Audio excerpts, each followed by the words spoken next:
తాను ఏ తప్పు చేయలేదన్నారు కిరణ్ రాయల్. కావాలనే కొందరు తనపై కుట్ర చేశారని ఆరోపించారు. తిరుపతిలో కాపులను రాజకీయంగా అణిచివేయాలని చూస్తున్నారని తెలిపారు. లక్ష్మీరెడ్డితో ఆర్థిక లావాదేవీలు మాత్రమే ఉన్నాయని చెప్పారు. ఒక సామాన్య వ్యక్తి తిరుపతిలో రాజకీయాల్లో రాణించకూడదా అని ప్రశ్నించారు. తనపై జరిగిన కుట్రలను పక్కా సాక్ష్యాధారాలతో నిరూపిస్తానన్నారు కిరణ్ రాయల్. 8వ తారీఖు దాని ముందు అనుకోండి 6వ తారీఖు జగన్మోహన్ రెడ్డిని చిట్టిరెడ్డి అని 2.0 అని పోస్టర్లు పెట్టిన తర్వాత ఆ రోజు మరుసటి రోజు నుంచి 8వ తారీఖు నుంచి నా మీద ఎలా ఒక మనిషిని ఎలా తొక్కాలో, ఒక మనిషిని ఎలా ఇబ్బంది పెట్టాలో, ఒక మనిషిని ఎలా చంపేయాలో మానసికంగా అన్నీ చేశారు నా మీద. నిజంగానే నేను ఆ రోజు నుంచి ఈ రోజుకి ఒకటే చెప్తున్నా, ఇద్దరికి మాత్రం నా జీవితాంతం రుణపడి ఉంటా. ఇద్దరికే జీవితాంతం రుణపడి ఉంటా. వాళ్ళకి నేను చచ్చే వరకు కూడా రుణం తీర్చుకోలేనంత రుణం చేయలేనేమో.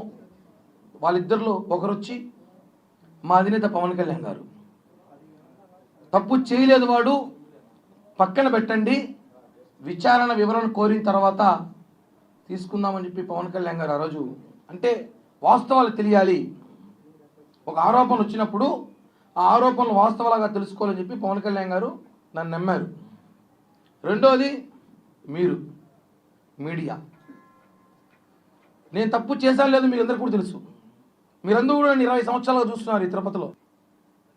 నన్ను నాతో పాటు ఉన్న వాళ్ళు నమ్మలేదు, కానీ మీరు నమ్మారు నన్ను. కిరణ్ తప్పు చేసినా లేదా మళ్ళీ మాట్లాడదాం. కిరణ్ తప్పు ఆరోపణలు మాత్రం వచ్చాయి, అవి వాస్తవాలా కాదా మళ్ళీ మాట్లాడదాం.